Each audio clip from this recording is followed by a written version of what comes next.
Ya, bismillahirrahmanirrahim. Assalamualaikum warahmatullahi wabarakatuh.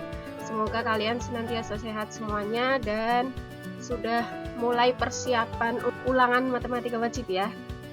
Nah, di sini video pertama Ustazah ingin menjawab pertanyaan yang kebanyakan request dari kalian, yaitu soal-soal yang masih ada yang salah atau yang dianggap perlu dibahas. Nah, di sini Ustazah pilih 2 soal saja ya. Yang lainnya bisa dicek di kelas grup masing-masing. Bisa ditanyakan ke teman kalian yang mengerjakan atau WA langsung ke Ustazah. Nah, soal yang pertama. Request yang paling banyak adalah nomor 2. Jadi nomor 2 di sini diketahui fungsi komposisi dari FOG adalah 4x kuadrat plus 8x min 1. Dan fungsi gx sama dengan 2x plus 3. Kemudian di sini ditanyakan adalah inverse dari fungsi f. Nah, kita fokus ke pertanyaan ya. Oh, yang ditanya adalah f inverse x.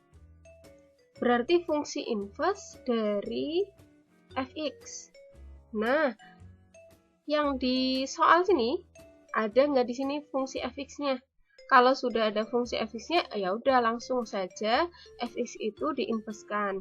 Ternyata di atas ini nggak ada fungsi fx, tapi ada kode di sini, ada f muncul di sini. Berarti kita pertama kali adalah mengambil fungsi komposisinya ini. Nah, yang pertama berarti kita cari fx dulu, diambil dari mana? Dari fungsi komposisinya x. Oke. Masih ingat ya, fungsi komposisi FOG berarti maksudnya adalah fungsi G yang disubstitusi ke fungsi F. Kalau kita tulis itu seperti ini. Nah, jadi Gx-nya sudah diketahui 2x plus 3, tapi tujuan kita ternyata malah yang ditanya fungsi F. Ingat, kalau yang ditanya fungsi yang depan, bukan yang di belakang, gitu ya. Berarti kita misalkan yang di dalam kurung. Seperti mencari fungsi inverse. Jadi yang di dalam kurung ini kita misalkan, kita sama dengan kan Y. Ingat, kita tujuannya mencari kebalikannya. Kalau tadinya Y sama dengan, nah, kita cari X sama dengan, ketemunya seperti ini. Dengan cara dipindahkan satu per satu. Kalau yang masih bingung, yang dipindah 2 atau 3 dulu, ingat yang dipindah itu yang tidak melekat dengan X. 3-nya dulu yang dipindah, semuanya dikurangi 3, otomatis min 3-nya pindah ke kanan. Kemudian untuk mengganti 2, semuanya dibagi 2. 2x dibagi 2 jadi x, y min 3 dibagi 2 jadinya y min 3 per 2. Nah, di sini udah ketemu x sama dengan. Kalau sudah ketemu X sama dengan, berarti kita sudah menemukan permisalannya. Kemudian hasil permisalan yang kanan ini, kita substitusi ke ruas yang kanan. X di sini kamu ganti menjadi X min 3 per 2, sehingga menjadi seperti ini. Nah, X-nya di sini ada di sini dan sini ya. Berarti kita ganti menjadi X min 3 per 2 kuadrat sama X min 3 per 2 kali 8. Hati-hati, 4 nggak boleh dicoret sama 2, tapi 8 sudah boleh. Bedanya apa? Di sini ada kuadrat, di sini tidak ada pangkat. Jadi 8 boleh langsung dicoret sama 2. Sehingga untuk 8 dibagi 2 hasilnya 4. Atas dan bawah dikuadratkan sehingga menjadi seperti ini. Baru kemudian kalau pangkatnya sudah hilang, sudah kita kuadratkan, 4 boleh dibagi sama 4. Sehingga menjadi seperti ini. Karena 4 dibagi 4 1, berarti hasilnya tinggal yang atas. X kuadrat min 6x plus 9 ditambah 4x min 12. Ingat ya, bukan 4x min 3. Kemarin waktu mengerjakan masih sering salah di sini.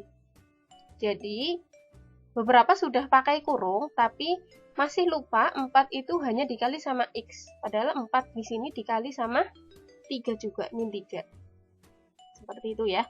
Jadi 4X min 12 min 1. Next, hasilnya setelah dijumlahkan berarti x kuadrat min 2x min 4. Temulah fungsi fx. Apakah sudah menjawab pertanyaannya? Belum. Pertanyaannya bukan fungsi fx, tapi inverse dari fungsi ini. Nah, kemudian yang kedua berarti kita cari inverse-nya, karena kita sudah menemukan fungsi fx. Untuk mencari inverse-nya, ingat, inverse artinya kebalikan. Berarti fx kita misalkan menjadi y sama dengan, kebalikannya kita mencari x sama dengan.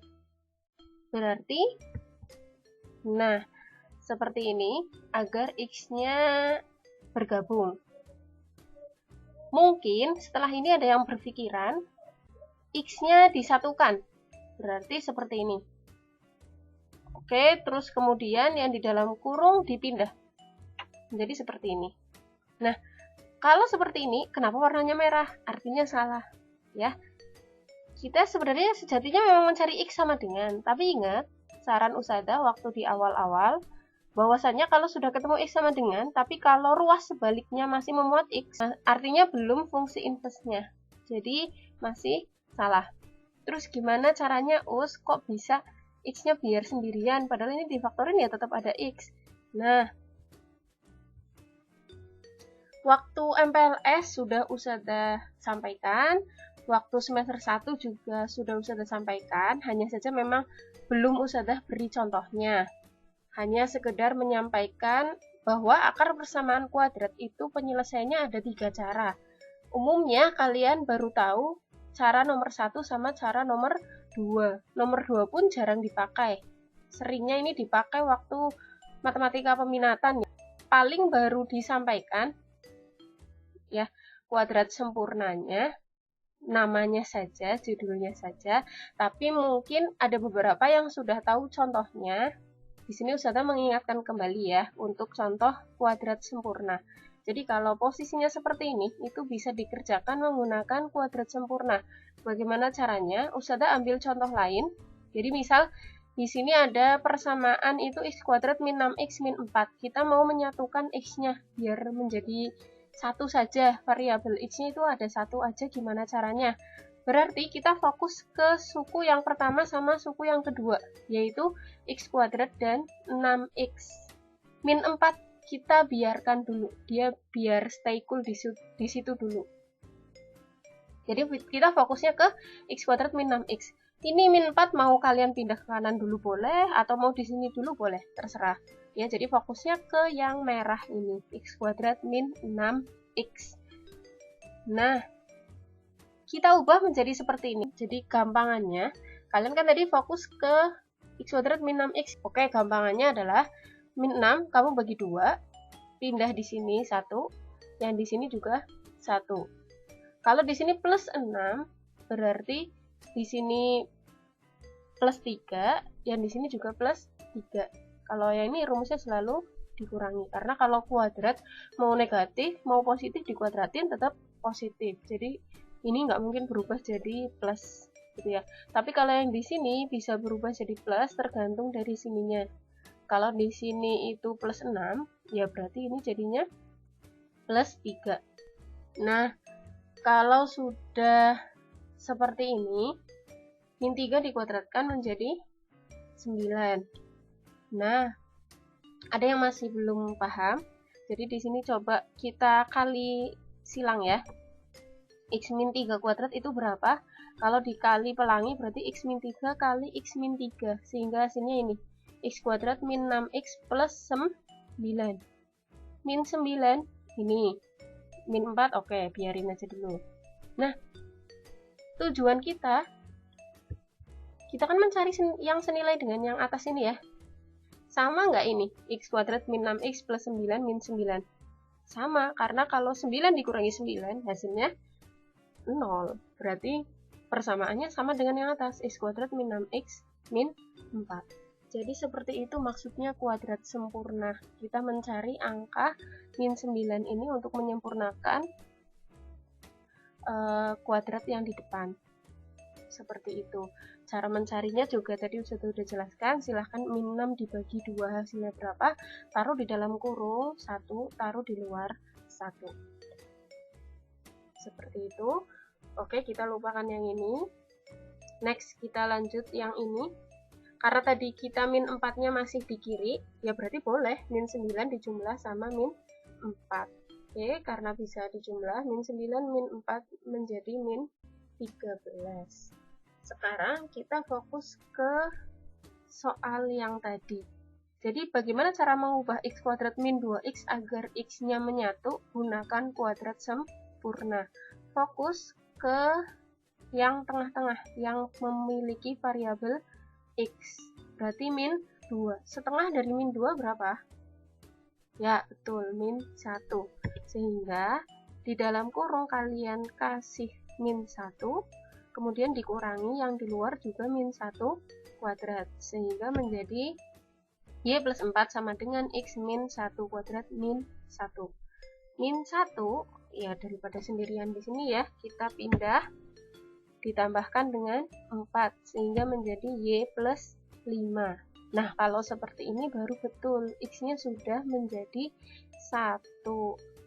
Sehingga tinggal kita pindah min 1 dulu apa kuadratnya dulu? Betul, kuadratnya dulu. Kita fokus menghilangkan kuadratnya dulu. Caranya di apa? Di akar dua-duanya. Oke, karena di akar, kuadratnya hilang, di ruas kiri menjadi ada akarnya. Kemudian tujuan kita mencari x sama dengan, berarti min 1 kita pindah ruas menjadi plus 1. Sudah ketemu x sama dengan, dan di ruas sebaliknya sudah tidak ada variabel x. Otomatis ketemulah inverse dari fx. Jadi boleh kita ganti menjadi f inverse x sama dengan akar x plus 5 plus 1. Nah, kalau di sini berarti jawabannya yang E. Hanya ditukar saja satunya di depan. Oke, semoga paham ya. Next, yang kedua, itu kebanyakan di nomor 8 masih ada kesalahan saat menghitung. Seperti itu, kurang teliti. Nah, maka dari itu, kita bahas dulu yang diketahui itu fx dan gx. Fokus ke yang ditanyakan yaitu f komposisi g inverse dari 2. Oke, berarti ternyata yang ditanyakan adalah inverse dari suatu fungsi komposisi. Ingat kemarin ada 2 cara, silahkan ingin mau pakai cara 1 atau 2, terserah. Tapi kalau di sini posisi dua-duanya bisa, gitu ya. Jadi boleh pakai komposisi dulu, atau boleh pakai konsep yang kedua, yaitu diinverskan masing-masing fungsinya kemudian dibalik. Di sini Ustazah mencontohkan yang dicari fungsi komposisinya terlebih dahulu, yaitu f bundaran gx. Artinya adalah fungsi gx yang disubstitusi ke fungsi f. Di sini berarti x plus 1 disubstitusi ke x yang ada di fungsi f. Berarti x di sini kamu ganti x plus 1, x di sini juga kamu ganti x plus 1. Sehingga menjadi x plus 1 per x plus 1 min 1. Karena apa? X-nya diganti x plus 1. Next, 1 dikurangi 1, habis. Sehingga menjadi x plus 1 per x. Sudah kita menemukan fungsi komposisi. Yang ditanya bukan fungsi komposisi, yang ditanya adalah fungsi inverse dari komposisi tersebut. Sehingga setelah menemukan fungsi komposisinya, kita cari inverse fungsinya. Kita misalkan ini sebagai y.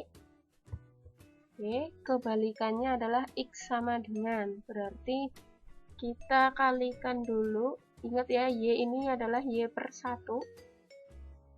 Berarti kita kali silang. 1 dikali x plus 1, y dikali x. Nah, berarti menjadi xy sama dengan x plus 1. Kemudian tujuan kita mencari x sama dengan yang ada suku yang ada variabel x, kita satukan. Sehingga menjadi x-nya min x plus 1. X-nya kita gabung menjadi seperti itu. Kemudian ketemulah x sama dengan 1 per y min 1.